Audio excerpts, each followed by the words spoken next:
Assalamualaikum warahmatullahi wabarakatuh. Apa kabar teman-teman? Ketemu lagi hari ini bareng Nanang ya.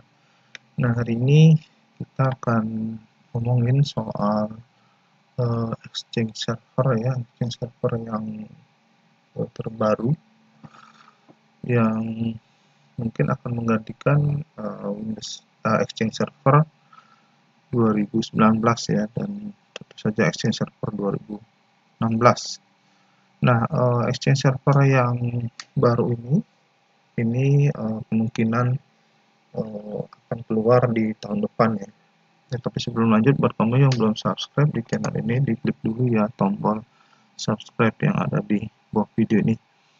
Nah, ngomongin soal Exchange Server, ya seperti yang kita ketahui bahwa saat ini yang digunakan di production ya, di customer Microsoft itu adalah Exchange Server 2019 ya, dengan kumulatif update 14 atau CU14 yang keluar di bulan April tahun 2024 ya.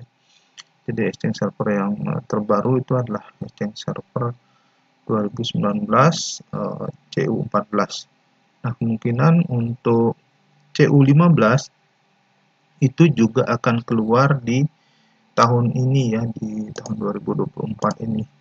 Nah, tapi setelah itu Microsoft itu tidak akan membuat lagi misalkan Exchange Server 2025 atau Exchange Server yang lain, tapi namanya sudah diumumkan oleh Microsoft itu akan menjadi Exchange Server SE, Subscription Edition. Jadi artinya kemungkinan besar tipe lisensinya untuk Exchange Server ini adalah subscription atau berlangganan, jadi sama seperti dengan Exchange online gitu ya, Exchange 365. Nah, Exchange Server yang baru ini kemungkinan untuk tampilannya itu akan sama gitu ya dengan Exchange Server 2019 CU15 ya. Ya, mungkin yang CU15 ini akan keluar juga di tahun ini atau di akhir tahun ini ya, dan setelah itu Microsoft tidak akan mensupport lagi Exchange Server 2019 dan Exchange Server di bawahnya ya, ada Exchange Server 2016, Exchange Server 2013, dan lebih bawah lagi ada Exchange Server 2010 dan Exchange Server 2007 atau 2003. Jadi Microsoft itu akan fokus merubah yang selama ini perpetual license-nya itu akan menjadi subscription sama seperti Exchange online. Dan ini kemungkinan akan keluar di bulan Oktober di tahun 2025 atau tahun depan ya. Ini masih perkiraan aja karena Exchange Server 2019 kemungkinan besar dihentikan dukungannya itu pada tanggal 14 Oktober tahun 2025. Jadi artinya setelah Exchange Server 2019 dihentikan dukungannya, maka akan muncul Exchange Server seterusnya, yaitu Exchange Server Subscription Edition ini. Nah, yang membedakan antara Exchange Server 2019 dan Exchange Server Subscription Edition ini adalah license agreement-nya itu akan diupdate ya, tentu saja. Kenapa? Karena license agreement-nya ini kalau yang tadinya itu modelnya perpetual atau beli terus pakai selamanya, maka ini istilahnya berlangganan modelnya ya, berlangganan. Kenapa? Karena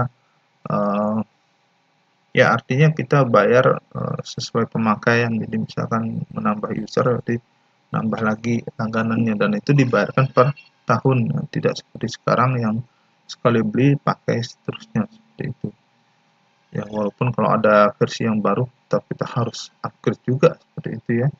Nah, tapi sekarang modelnya akan berubah sehingga license agreement ini juga akan diperbaharui seperti itu ya. Nah, kemudian namanya akan dirubah dari Microsoft Exchange Server 2019 ke Microsoft Exchange Server Subscription Edition atau Microsoft Exchange Server SE ya, Subscription Edition. Nah, itu jadi ada pergantian nama ya.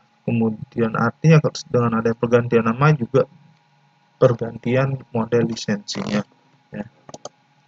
Nah, kemudian juga build dan version number-nya juga akan diupdate ya, karena setiap kumulatif update itu pasti akan berubah build sama version number Exchange servernya secara internal ya, seperti itu.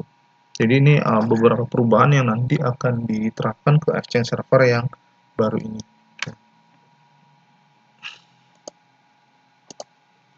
Nah, kemudian yang berikutnya itu adalah nanti di Exchange Server Subscription Edition itu fiturnya hampir sama dengan Exchange Server 2019 ya, kecuali ada penambahan Kerberos ini akan digunakan untuk komunikasi server ke server.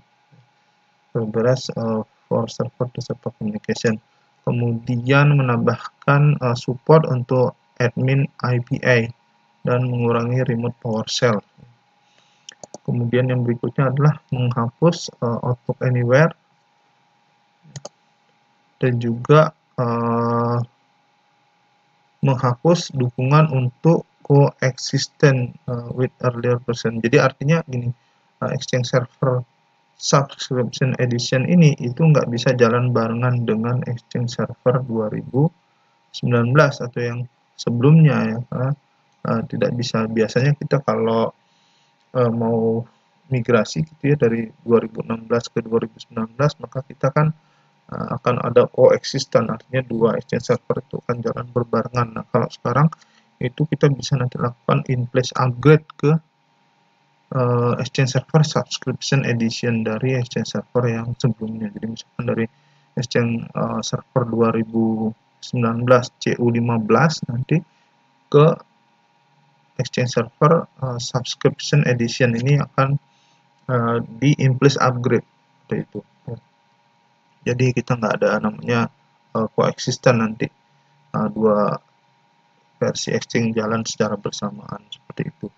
Nah, inilah kira-kira arah dari Microsoft yang mengganti Exchange servernya, yang terutama dari sisi lisensi ya, dari perpetual menjadi subscription. Oke, mungkin itu dulu pertemuan kita hari ini membahas tentang Exchange server yang baru yang nanti insya Allah akan keluar di tahun 2025, di tahun depan, menggantikan Exchange server 2019. Terima kasih buat kamu yang udah nonton video ini. Buat kamu yang udah nonton bisa kasih like, kemudian komentar kamu tentang video ini saya tunggu, dan bagikan video ini ke teman-teman kamu ya, agar mereka belajar apa yang kamu tahu. Kunjungi blog saya, linknya di bawah video ini juga nih. Pasti ini buat kamu yang belum subscribe di channel Nanang, diklik dulu ya tombol subscribe-nya dan bunyikan belnya. Jadi kalau ada video baru dari saya nanti muncul notifikasinya di YouTube kamu. Oke, makasih, sampai jumpa kembali. Assalamualaikum warahmatullahi wabarakatuh.